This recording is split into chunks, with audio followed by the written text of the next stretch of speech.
बातमी कुंभमेळ्यात नाही. देशासह अवघ्या जगाच्या आकर्षणाचं केंद्र असलेल्या महाकुंभ मेळ्यात जगभरातनं भाविक दाखल होतात. इटलीतनं सुद्धा काही भाविक प्रयागराजमध्ये आलेत. मूळचे नागपूरचे असलेले माही बाबा आपल्यासोबत 22 तरुण तरुणींना घेऊन इथे दाखल झालेत आणि माही बाबांचे हे सगळे अनुयायी गायत्री मंत्र, शिवतांडव स्तोत्र, रामकथा हे सगळं म्हणतातच, पण त्यांना अस्सल मराठमोळी आणि ठसकेबाज लावणी सुद्धा सादर करता येते. पुन्हा बेचिरात आज आली आभारात दार दार काल जात माझा माईला. प्रयागराजच्या घाटावर घुमले लावणीचे स्वर. राखाली की माझी तुमच्या ज्वारी नामे आले. कीर्तीच्या या रांगेराया चिंबावले मी झाले. महाकुंभ मेळ्यात गाजली ठसकेबाज लावणी. राया सोडात तारी काल गेलं नाही बारी तुला देतो सगळं तारी साधना.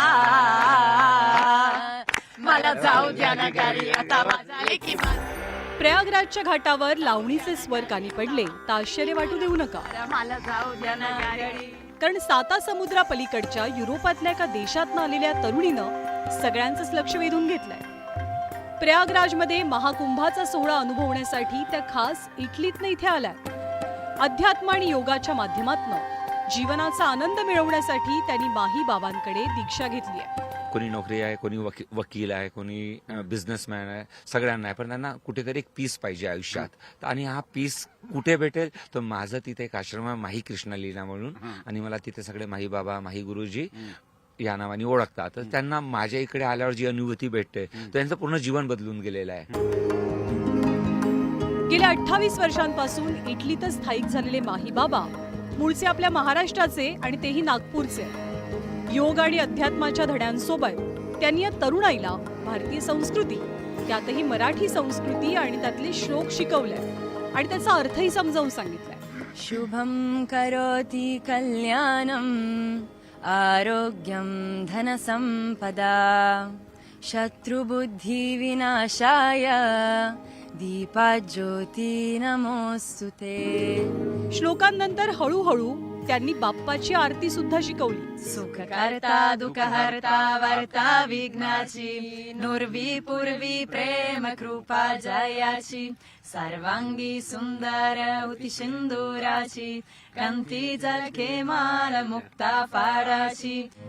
मराठी संस्कृती, मराठी कला जीवन याची माहिती घ्यायची तर लावणी कशी मागे राहील. जीवनाचा आनंद घ्यायला शिकवणाऱ्या माही बाबांनी आपल्या शिष्यांना लावणीची सुद्धा ओळख करून दिली. ए सहाची बी गाडी गेली, नावाची बी गेली, आता 12ची गाडी निघाली.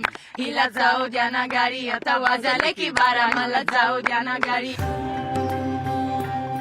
आध्यात्मिक आनंद हा शांतीचा मार्ग आहे आणि आनंदाचा पाया आहे. आणि हाच आनंद प्राप्त करण्यासाठी आज कोट्यवधी लोक प्रयागराजमध्ये दाखल झाले. कुणाला हा आनंद पाण्यात डुबकी मारून मिळतो, कुणाला नागा साधूंच्या दर्शनानं मिळतोय, कुणाला श्लोक आणि मंत्रांच्या पठणातनं मिळतोय. गणपती बाप्पा तर इटलीच्या तरुणींना हा आनंद माही बाबांनी मिळवून दिलाय. तोही आपल्या मराठीतल्या श्लोकांनी, स्तोत्रांनी आणि लावणीच्या गाण्यांनी. प्रशांत लीला रामदास सह ब्युरो रिपोर्ट, न्यूज 18 लोकमत.